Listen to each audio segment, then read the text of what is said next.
Maka kata Menteri Agama, Alam Sahratu Prawira Negara, hadiah umat Islam terbesar untuk Indonesia adalah Pancasila. Hari ini ada orang entah paham, entah gagal paham, entah otaknya sungsang atau tak berotak sama sekali. Dilaganya pula antara Quran dengan Pancasila. Kau pilih Quran atau Pancasila? Bodoh. Pancasila itu intisari dari Quran. Ketuhanan yang Maha Esa. Qul huwallahu ahad. Kemanusiaan yang adil dan beradab. Beradab, berakhlakul karimah. Islam mengajarkan akhlak. Permusyawaratan. Islam mengajarkan musyawarah. Wa amruhum syura bainahum. Para kiai, para ulama, para habaib merendahkan hatinya. Ambil intisari Al-Quran dan Sunnah menjadi rumusan negara. Jadi kalau mau bertanya, pertanyaannya bukan pilih Quran dan Pancasila. Pertanyaannya adalah pilih Pancasila atau komunis. Karena yang berlawanan. Jangan katakan pilih ikan tongkol atau ikan pari, karena sama-sama ikan. Yang perlu kau tanya, pilih ikan tongkol atau daging kambing, karena itu yang berbeda. Yang berbeda adalah antara Pancasila dengan komunis, karena komunis ateis tak bertuhan. Pertanyaannya begitu, kau pilih Pancasila atau komunis? Yang bertanya bodoh, yang ditanya pauk.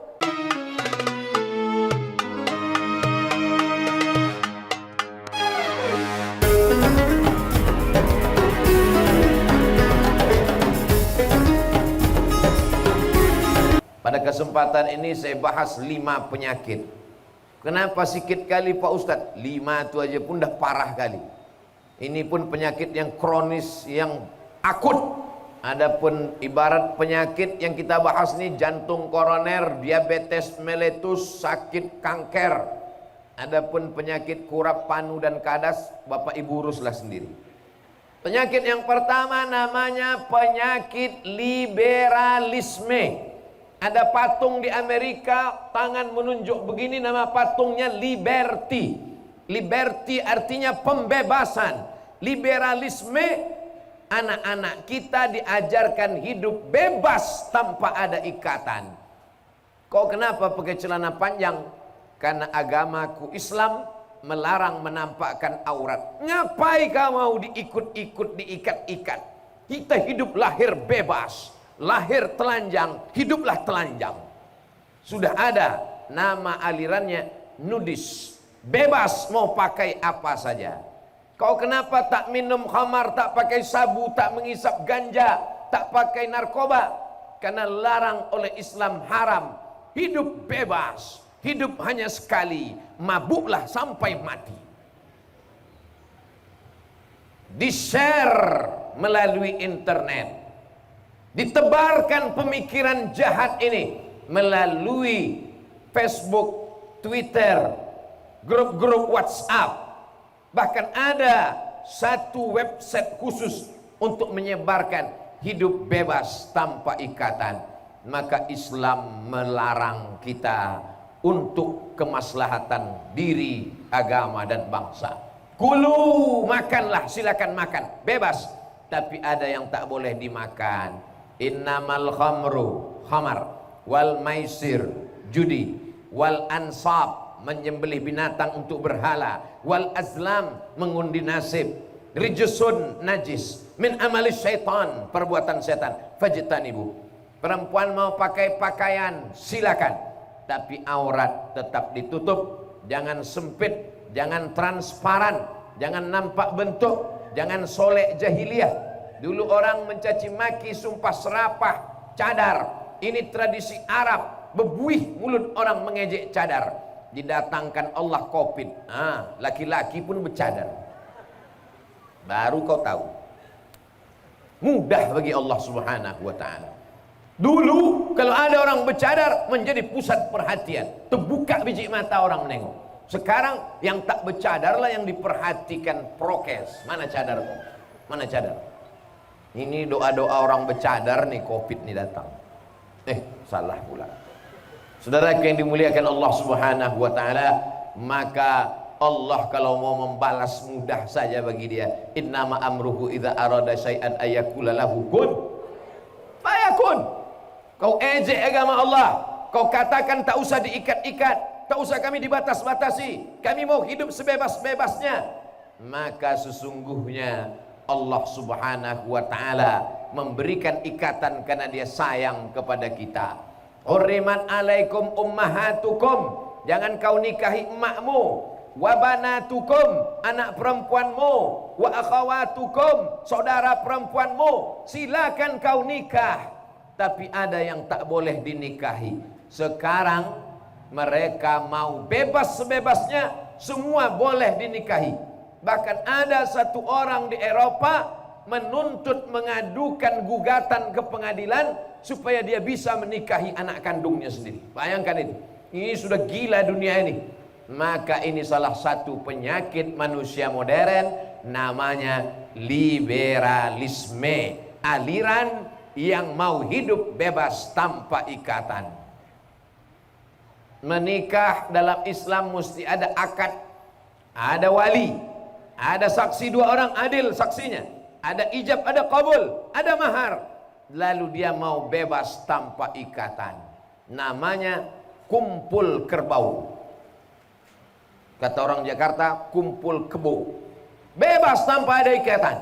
Yang hidup saya, yang berzina saya, yang berdosa saya, yang mau masuk neraka saya. Kenapa ente mengurus urusan saya?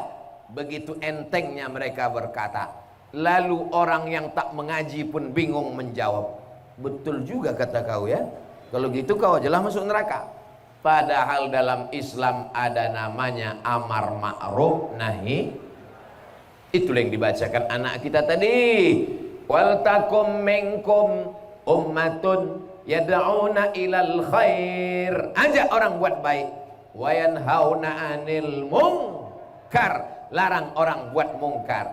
Kalau tidak kita lakukan amar ma'ruf nahi mungkar ini, nanti orang akan semaunya saja hidup bebas tanpa ikatan. Terserah saya, mata-mata saya, telinga-telinga saya, duit-duit saya, yang buat dosa saya, jangan urus-urus saya.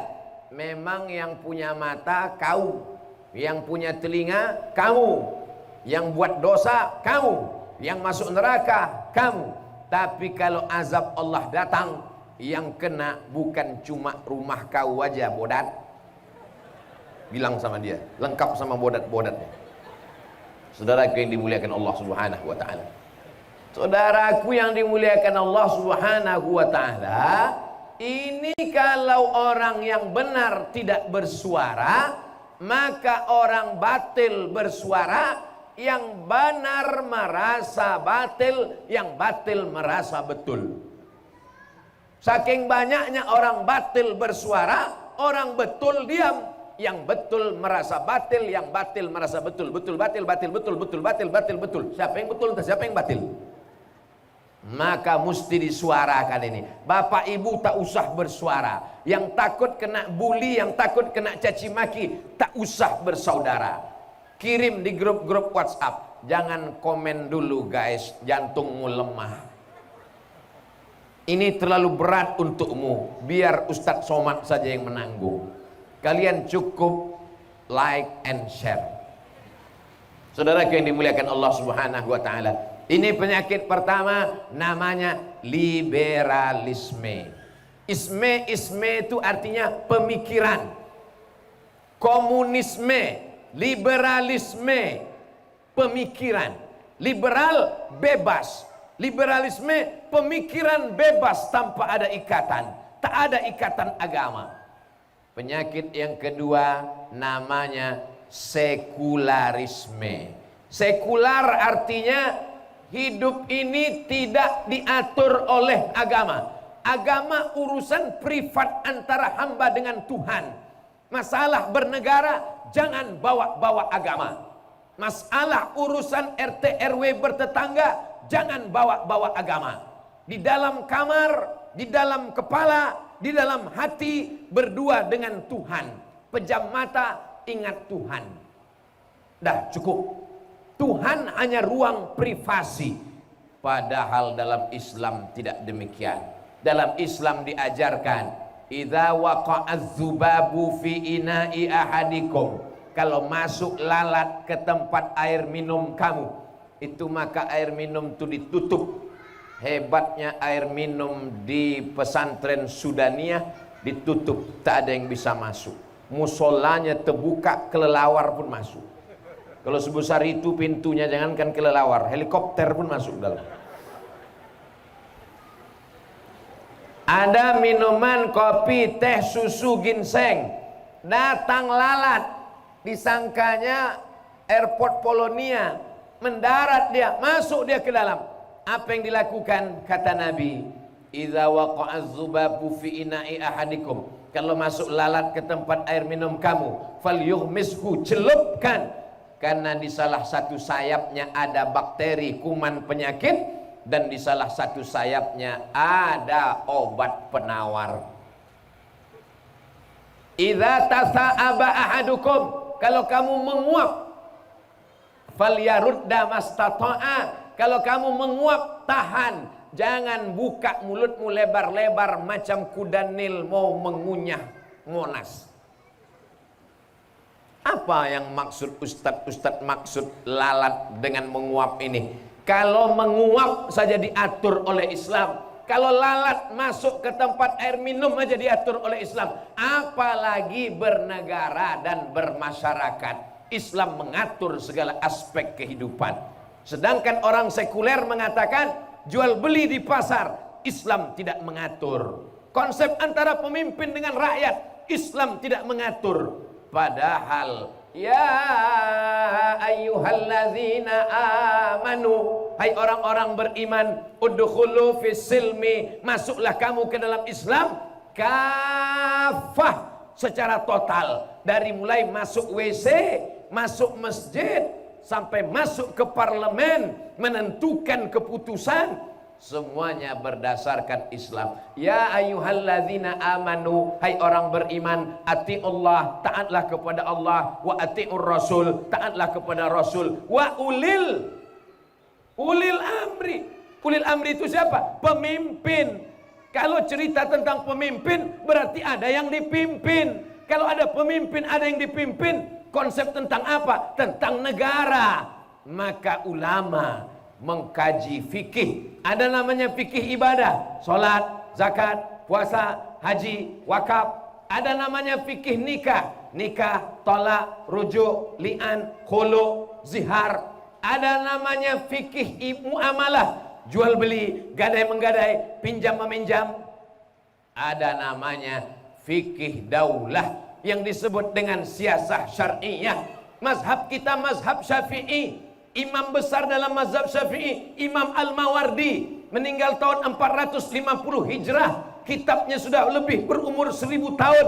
Nama kitabnya Al-Ahkam As-Sultaniyah, hukum-hukum kesultanan, ketatanegaraan. Silakan kaji kitab Arba'in, 40 hadis. Silakan kaji kitab Bulughul Maram min Adillatil Ahkam. Silakan kaji kitab Tafsir Jalalain, Tafsir Ibnu Katsir, Tafsir Al-Kabir.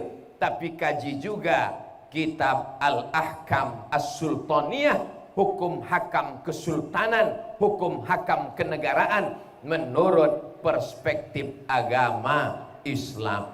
Ini sekarang orang menganggap Islam tak perlu campur aduk mengatur masalah perpolitikan, ekonomi, sosial, budaya. Masalah saya keluar rumah, masalah saya masuk ke diskotek, masalah saya berzina, tak perlu diatur oleh Islam. Islam hanya mengatur masalah hati, masalah zikir, masalah ikhlas, masalah ridha, masalah qanaah. Ustadz jangan cerita politik di masjid, Ustadz jangan bahas-bahas masalah ekonomi, cukup hati aja yang bersih.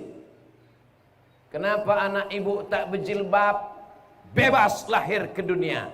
Jangan atur-atur rambut anak saya. Yang penting hatinya berjilbab. Tak perlu pakai jilbab di kepala. Yang penting hati berjilbab. Nanti kalau begini pemahamannya, saya takut datang orang gila ke Medan, tak bercelana. Pas ditanya, kenapa kau tak pakai celana? Yang penting bersempak tuh hatinya guys. Barulah kau tahu. Namanya sekularisme. Mengatakan agama tidak perlu intervensi masalah apapun. Saya lebih mengerti tentang hidup saya. Saya lebih paham tentang ekonomi. Saya lebih kuat, lebih hebat daripada Muhammad sallallahu alaihi wasallam. Na'udzubillah, summa na'udzubillah. Maka kita disebut beragama Islam. Islam artinya apa? Menyerahkan kehidupan kita, berekonomi, bermasyarakat, bernegara kepada Islam. Itulah makna Islam, berserah kepada Allah. La ilaha illallah. Penyakit yang pertama, liberalisme. Penyakit yang kedua, sekularisme. Penyakit yang ketiga namanya ateisme. A, tidak. T, Tuhan. Isme, aliran. A, tidak. T, Tuhan. Isme, aliran. Ateisme, aliran yang mengatakan tak ada Tuhan. Kalau memang Tuhan itu ada, mana dia? Menantang dia. Jadi Pak Ustadz, kalau ada orang menantang kita mana Tuhan, macam mana Pak Ustadz? Ini negara Republik Indonesia. Tentang Tuhan diatur dalam Pancasila. Pasal Pancasila 1, ketuhanan yang Maha Esa. Maka siapa saja yang tak bertuhan, dia tidak layak hidup di negara kesatuan Republik Indonesia. Pancasila dijelaskan penjabarannya Undang-Undang Dasar 1945 pasal 29 ayat 1 dan ayat 2 menjamin kebebasan beragama dan orang mesti berketuhanan yang Maha Esa. Dulu bunyinya ketuhanan dengan kewajiban menjalankan syariat Islam bagi pemeluknya. Saudara-saudara kita yang berada di timur khawatir, takut kalau umat Islam menjalankan syariat Islam nanti kami sebetulnya kurang dialog. Karena waktu itu kita masih menghadapi Belanda, menghadapi Jepang. Tidak ada internet, tidak ada chatting, tidak ada browsing, tidak bisa aplikasi Zoom. Andai ada, paham saudara-saudara kita di timur. Akhirnya untuk menghilangkan masalah dengan berjiwa besar, umat Islam berkata, biarlah hilang beberapa kata itu, yang penting kita tetap Bhinneka Tunggal Ika. Akhirnya bunyi Pancasila, ketuhanan yang Maha Esa. Maka kata Menteri Agama, alam sahratu prawira negara, hadiah umat Islam terbesar untuk Indonesia adalah Pancasila. Hari ini ada orang entah paham, entah gagal paham, entah otaknya sungsang atau tak berotak sama sekali. Dilaganya pula antara Quran dengan Pancasila. Kau pilih Quran atau Pancasila? Bodoh. Pancasila itu intisari dari Quran. Ketuhanan yang Maha Esa. Qul huwallahu ahad. Kemanusiaan yang adil dan beradab. Beradab, berakhlakul karimah. Islam mengajarkan akhlak. Permusyawaratan. Islam mengajarkan musyawarah. Wa amruhum syura bainahum. Para kiai, para ulama, para habaib merendahkan hatinya. Ambil intisari Al-Quran dan Sunnah menjadi rumusan negara. Jadi kalau mau bertanya, pertanyaannya bukan pilih Quran dan Pancasila. Pertanyaannya adalah pilih Pancasila atau komunis. Karena yang berlawanan. Jangan katakan pilih ikan tongkol atau ikan pari, karena sama-sama ikan. Yang perlu kau tanya, pilih ikan tongkol atau daging kambing, karena itu yang berbeda. Yang berbeda adalah antara Pancasila dengan komunis, karena komunis ateis tak bertuhan. Pertanyaannya begitu, kau pilih Pancasila atau komunis? Yang bertanya bodoh, yang ditanya pauk. Tak tahu pauk, datang kau ke Medan. Saudara yang dimuliakan Allah Subhanahu wa ta'ala, ini anak-anak kita mesti diajarkan. Kalau tidak nanti dia dibodoh-bodohi oleh orang yang bodoh, atau memang sengaja, memang dia bodoh dulu baru bisa makan. Saudara yang dimuliakan Allah Subhanahu wa ta'ala, penyakit ketiga yang mengerikan adalah ateis, tidak bertuhan. nanti saya akan mau ke Pekanbaru naik pesawat. Sebelum masuk ke pesawat saya lewat pintu detektor logam. Begitu lewat di pintu detektor, tet, Ustadz handphonenya belum keluar, keluarkan handphone. Lewat lagi, tet, Ustadz jam tangannya belum buka, buka jam tangan. Begitu lewat lagi, tet, Ustadz jarum pentol ada di dalam. Apa pula jarum pentol? Bukan awak pakai jilbab. Kenapa pintu itu bisa membaca? Karena pintu ada cahaya X-ray. Karena pintu ada detektor. Begitu lewat pintu, koper pula tertahan. Ustadz Somad, tolong buka kopernya. Macam-macam narkoba kami tengok di dalam. Begitu dibuka, rupanya lah di dalamnya ada oleh-oleh orang Medan, bingka Ambon yang tak pernah dibuat oleh orang Ambon, yang membuat orang Medan. Ternyata di dalamnya ada kue cahaya X-ray. Kalau dibuka tirai kotak hitam itu tak nampak cahaya, tapi di dalam itu ada cahaya X-ray yang bisa membaca isi koper tanpa membuka. Begitu petugas curiga baru dibuka. Jamaah umrah mau berangkat ke kota suci Makkah, curiga orang Saudi Arabia, ini jangan-jangan ada narkoba di dalam. Buka koper orang Indonesia, buka. Begitu dibuka, anjing pelacak pun menggonggong tak berhenti. Begitu dibuka, rupanya sambal belacan, begulung-gulung petai di dalam. Disangka orang itu narkoba yang begulung. Kenapa bisa ditengok? Karena ada cahaya. Bukalah kotak itu tengok, ada cahayanya. Tak ada. Kalau cahaya X-ray aja tak bisa kau tengok, apalagi cahaya Allah Subhanahu wa ta'ala. Jadi orang-orang yang berakal, maka dia tak perlu menengok. Aku sudah tahu ada gubernur di sana. Dari mana kau tahu ada gubernur? Cukup menengok tanda-tandanya. Apa tanda ada gubernur? Ada baleho, terus ada umbul-umbul, terus ada mobil dinas, terus ada Satpol PP. Itu berarti ada gubernur. Allah tak menampakkan dirinya, tapi dia tunjukkan tanda-tanda kebesarannya. Inna fi khalqis samawati, penciptaan langit, wal ardi, penciptaan bumi, waqtilafil laili wan nahari, perputaran siang dan malam, la ayat, itu adalah tanda-tanda kebesaran Allah. Begitu kita melihat alam semesta, apa kata kita? Masya Allah, tabarakallah. Ternyata Allah ada menciptakan alam semesta, cukup dengan memikirkan tanda-tanda kebesarannya. Tafakkaru fi khalqillah, pikirkanlah ciptakan Allah, jangan kau pikirkan tentang Allah. Fa innakum la tuqaddiruna qadrah, karena otakmu takkan sanggup untuk memikirkannya. Pikirkan saja tentang ciptaan Allah Subhanahu wa ta'ala. Ini penyakit namanya ateisme. Penyakit yang keempat adalah pluralisme.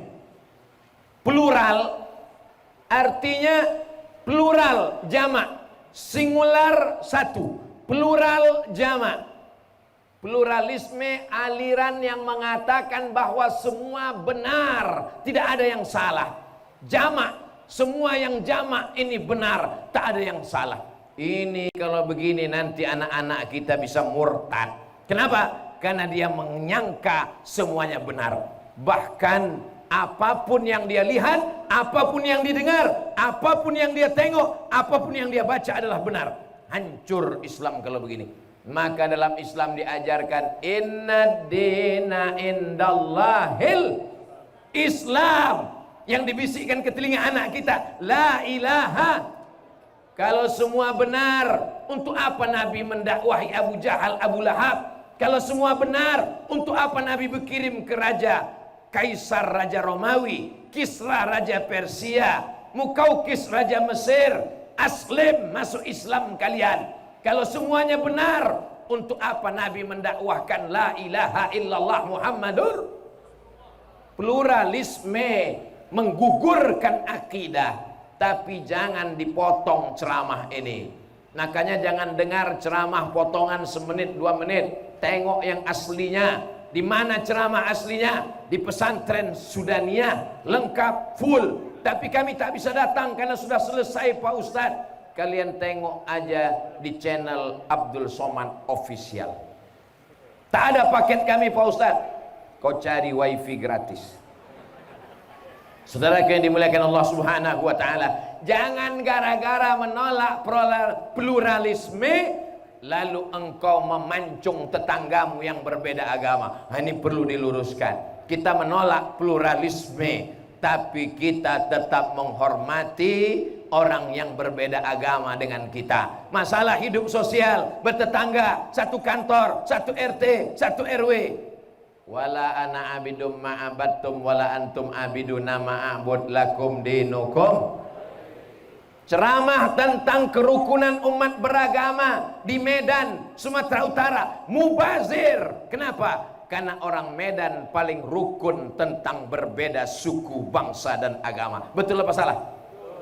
Hai saudaraku yang ada di Papua, hai saudaraku yang ada di Makassar, hai saudaraku yang ada di Nusa Tenggara, hai saudaraku yang ada di Kalimantan. Kalau kalian mau belajar tentang kerukunan beragama, datang ke Medan, Sumatera Utara. Betul? Apa yang betul? Di Medan ada kampung yang isinya saudara kita beragama Hindu. Betul? Pergilah kalian ke kampung Madras. Dulu zaman aku sekolah di Medan tahun 90 sampai 95 namanya Kampung Keling. Sekarang berubah Kampung Madras. Yang suka kabi kaci kabi gam coach hotahe, datang kalian ke sana. Kalian tengok saudara kita yang berbeda agama. Kalau mau menengok saudaraku yang datang dari bumi Tiongkok, Tionghoa, masih tegak berdiri, rumahnya tak diganggu, rumah Chong Api. Betul atau salah? Betul. Kenapa mereka dulu datang kemari? Karena bumi yang paling subur menumbuhkan tembakau, daunnya paling lebar, namanya tembakau Delhi. Datang orang beramai-ramai mencari rezeki. Di mana ada gula, di situ ada semut, maka berdatangan. Ada orang Melayu, ada orang Batak, ada orang Tionghoa, ada orang India, berbagai macam suku komunitas ada di sini. Dan hidup damai, adem, ayam, tentram. Tapi dalam berkeyakinan, anak-anak kita mesti diyakinkan dalam dirinya, inna dina indallahil Islam. Semalam pagi saya sedang menjenguk kakak kelas saya sakit. Selesai keluar dari rumahnya, lewat di gang, jamaah sudah berkumpul ramai menyambut Abdul Somad. Tidak dengan tola al badru alaina, tak mereka sambut saya dengan solawat. Mau apa ini ibu bapak? Minta foto. Yang minta foto ibu-ibu perempuan pakai jilbab. Yang memoto perempuan tak pakai jilbab, ada titik di keningnya, namanya Tere, orang India. Yang memoto tak Islam, yang minta foto Islam. Betapa pagi itu saya sedang diajarkan, mereka hidup berkawan, bersahabat, bertetangga, tapi mereka tidak kena virus penyakit pluralisme. Ini mesti dibedakan. Kalau tidak nanti anak-anak kita hancur, tak punya pegangan, tak punya akidah, tak punya prinsip. Dalam Islam kita diajarkan berprinsip, berpegang la ilaha illallah Muhammadun Rasulullah. Makanya selesai la ilaha illallah kita katakan kalimatu haqqin 'alaiha nahya wa 'alaiha namutu. Dengan itu kami hidup, dengan itu kami mati, dengan itu kami nanti akan dibangkitkan di padang mahsyar. Sekali la ilaha illallah sampai mati la ilaha illallah, di padang mahsyar la ilaha illallah, di liang lahat la ilaha illallah, ditanya mungkar makir la ilaha illallah, masuk ke dalam surga la ilaha illallah.